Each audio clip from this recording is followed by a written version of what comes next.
नमस्कार दोस्तों, मैं दिव्यांशी गुड़ एक बार फिर हाजिर हूँ एसबीटी न्यूज की खास खबरों के साथ। पेश है आज 9 जुलाई 2024 मंगलवार शाम 7:15 बजे राजस्थान की बड़ी खबरें। प्रधानमंत्री नरेंद्र मोदी यूक्रेन जंग के बीच 2 दिन के रूस दौरे पर हैं। उन्होंने यात्रा के दूसरे दिन विश्व युद्ध के दौरान शहीद हुए जवानों को श्रद्धांजलि दी। इसके बाद वे रूस के पवेलियन पहुंचे और रूसी न्यूक्लियर टेक्नोलॉजी का हब कहा जाता है। इसके पहले मोदी ने मॉस्को में भारतवंशियों को संबोधित किया और कहा कि चुनौती को चुनौती देना मेरे डीएनए में है। पीएम ने कहा कि मैं अपने साथ हिंदुस्तान की मिट्टी की महक लेकर आया हूं, 140 करोड़ देशवासियों का प्यार लेकर आया हूं। भारत और रूस के बीच अनोखा रिश्ता है। रूस का नाम सुनते ही भारतीयों के मन में आता है कि हमारे सुख दुख का साथी। और दूसरी तरफ यूक्रेन के राष्ट्रपति ने मोदी पुतिन की मुलाकात पर नाराजगी जताई। उन्होंने मोदी के दौरे को यूक्रेन में शांति की कोशिशों को बड़ा झटका बताया। राजस्थान की उप मुख्यमंत्री दिया कुमारी कल बुधवार को सीएम का पहला पूर्ण बजट सुबह 11 बजे राज्य की विधानसभा में पेश करेंगी। बातूर वित्त मंत्री दिया कुमारी ने वित्त विभाग और बजट से जुड़े पदाधिकारियों के साथ बजट को अंतिम रूप दिया है। उप मुख्यमंत्री ने बजट टीम अतिरिक्त मुख्य शासन सचिव अखिल अरोड़ा, शासन सचिव देवशीष पृष्टि, शासन सचिव कृष्णकांत पाठक, शासन सचिव वित्त नरेश ठकराल और निर्देशक ब्रिजेश कुमार शर्मा के साथ मंगलवार को राज्य के 2024-25 के परिवर्तित बजट को अंतिम रूप प्रदान किया।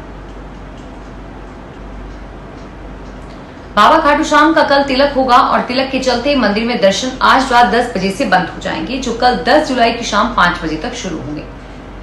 मंदिर कमेटी के कोषाध्यक्ष काल सिंह ने आदेश जारी करके बताया कि 10 जुलाई को बाबा श्याम की विशेष सेवा पूजा और तिलक होना है, इसलिए मंदिर में दर्शन 9 जुलाई की रात 10 बजे बंद होंगे और 10 जुलाई की शाम 5 बजे शुरू होंगे। ऐसे में भक्त इसके बाद ही दर्शन करने पहुंचे। आपको बता दें कि हर अमावस्या के बाद अन्य धार्मिक पर्व पर बाबा श्याम का तिलक किया जाता है और ऐसे में मंदिर में दर्शन बंद रखे जाते हैं। अलवर सरस डेयरी चेयरमैन पर करोड़ रुपए की गड़बड़ी करने के आरोप को इस्तीफे दे चुके डायरेक्टर्स ने लगाया है। वे मंगलवार को विरोध करने पहुंचे और चेयरमैन और उनके निलंबित सचिव पर 10 करोड़ रुपए की गड़बड़ी करने के आरोप लगाए। और यही नहीं, डेयरी ने इस्तीफा दे चुके डायरेक्टर्स ने कांग्रेस और बीजेपी के नेताओं को भी लपेटे में लिया। एक डायरेक्टर ने कहा कि चेयरमैन को कांग्रेस राज में टीकाराम जूली बचाते रहे और उनके पास भी डेयरी से वसूली का पैसा जाता था। अब बीजेपी सरकार के गृह राज्य मंत्री जवाहर सिंह बेडम और विधायक बाबा बालकनाथ और डेयरी सीएमडी पर बचाने के आरोप है, जबकि चेयरमैन बता चुके हैं कि गड़बड़ी करने वाले डायरेक्टर्स की भ्रष्टाचार की दुकानें बंद कर दी हैं।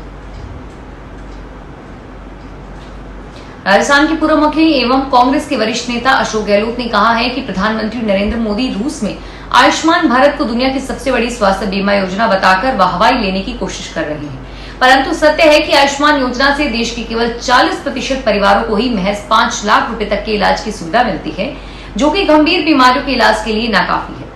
गहलोत ने मंगलवार को अपने बयानों में यह बात कही और कहा कि हमारी सरकार ने राजस्थान में चिरंजीवी योजना से प्रदेशवासियों को 25 लाख रुपए तक के कैशलेस इलाज और 10 लाख रुपए के दुर्घटना बीमा की सुविधा दी थी। इस योजना को बेहतर करने की बजाय ठंडे बस्ते में डाल दिया गया है।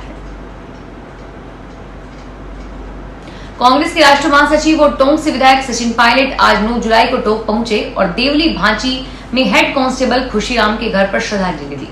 खुशीराम मीणा के परिजन से मिलकर उनकी मौत पर अफसोस जताया और कांग्रेस सचिव ने कांग्रेस कार्यकर्ताओं का उनका स्वागत भी किया। सचिन पायलट ने कहा कि राजस्थान में बजरी माफियाओं का राज है।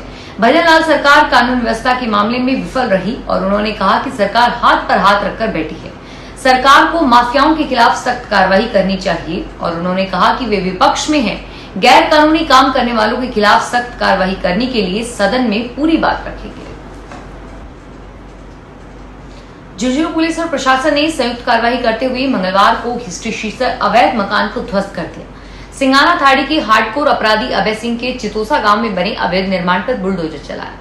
पुलिस ने बताया कि अवैध संपत्ति व जमीन की अनुमानित कीमत 70 लाख रुपए है और इस दौरान सिंघाना और पुलिस लाइन का अतिरिक्त पुलिस बल इस दौरान मौजूद रहा।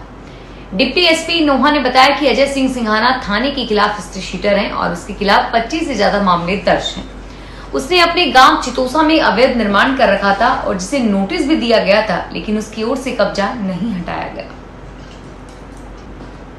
राजस्थान में भजनलाल सरकार बने 6 महीने का वक्त बीत चुका है। कांग्रेस राज में शुरू हुए पट्टा वितरण पर रोक लगी हुई है। इसके बावजूद आज भी भजनलाल सरकार पूर्व मुख्यमंत्री अशोक गहलोत की तस्वीर लगे पट्टे जारी कर रही है। 6 जुलाई को जयपुर नगर निगम हेरिटेज की मेयर मुनेश गुर्जर ने बीजेपी नेताओं की मौजूदगी में जनता को ये पट्टे बांटे। और शासन विभाग ने इसकी जांच भी शुरू कर दी। दरअसल 6 जुलाई को जयपुर के सिविल लाइन विधानसभा के वार्ड नंबर 38 में पटा वितरण कार्यक्रम का आयोजन किया गया। पहली बार नगर निगम द्वारा किसी प्राइवेट होटल में इस पटा बांटने का कार्यक्रम हुआ। कार्यक्रम में स्थानीय पार्षद को भी नहीं बुलाया गया और बीजेपी विधायक गोपाल शर्मा की मौजूदगी में मेयर मुनेश गुर्जर ने पूर्व मुख्यमंत्री अशोक गहलोत की तस्वीर वाले पट्टे जारी कर दिए। राजस्थान के ऊर्जा मंत्री हीरालाल नागर ने कोटा प्रवास पर रहते हुए दावा किया कि आने वाले समय में प्रदेश सोलर एनर्जी में नंबर 1 होगा। मंत्री का सोलर इंडस्ट्री और उत्पादन को लेकर दावा उत्साह बढ़ाने वाला था। हालांकि सोलर प्रोजेक्ट्स के धरातल पर उतरने के मामले में राजस्थान सरकार की नाकामी है। प्रोजेक्ट यह अब भी सरकार के पास अटके पड़े हुए हैं। जमीन आवंटन के फेर के कारण ये प्रोजेक्ट अटक गए हैं और ऐसे में ऊर्जा मंत्री के दावे पर सवाल उठ रहे हैं। सोलर एनर्जी में नंबर 1 देश कैसे बनेगा? बोरखेड़ा में 132 केवी जीएसएस का लोकार्पण करने के दौरान वे ये बात संबोधित कर रहे थे। जैसलमेर शहर में स्थित भूता कॉलोनी के एक ही घर में जहरीले सांप कोबरा के 11 बच्चे निकलने से दहशत फैल गई। स्नेक कैचर प्रेम ने सभी सांपों को 6 घंटे में रेस्क्यू करके जंगल में छोड़ा और इसके बाद लोगों ने राहत की सांस ली। प्रेम ने बताया कि कोबरा सांप के बच्चे पानी की पाइपलाइन वाली जगह में थे और सभी को सुरक्षित रेस्क्यू करके जंगल में छोड़ा गया है ताकि वे लोगों को नुकसान नहीं पहुंचा सके। हालांकि सांप के बच्चों को रेस्क्यू करने में 6 घंटे की कड़ी मशक्कत करनी पड़ी। राजस्थान के राज्यपाल कलराज मिश्र ने युवाओं को राष्ट्र के नव निर्माण के संवाहक बनाने का आह्वान करते हुए देश की सुरक्षा और कल्याण में युवाओं की भागीदारी बढ़ानी चाहिए। मिश्र ने मंगलवार को Mahatma Gandhi medical science and technology university सभागार में यूथ फॉर नेशन संगठन की राजस्थान इकाई के उद्घाटन समारोह में संबोधित किया। उन्होंने कहा कि संविधान सर्वोच्च है, यह हमें अधिकार देता है तो कर्तव्य पालन की सीख से भी जोड़ता है। उन्होंने यूथ फॉर नेशन संगठन से संविधान संस्कृति के आलोक में राष्ट्र के नव निर्माण का संवाहक बनाने का आह्वान किया। राजस्थान सरकार ने ग्रेड 3 टीचर भर्ती में महिलाओं का आरक्षण 50% करने का विरोध लगातार बढ़ता जा रहा है। बाड़मेर के युवा आज आदर्श स्टेडियम में इकट्ठे हुए और वहां से रैली निकालकर मुख्य मार्गों से होते हुए कलेक्ट्रेट पहुंचे।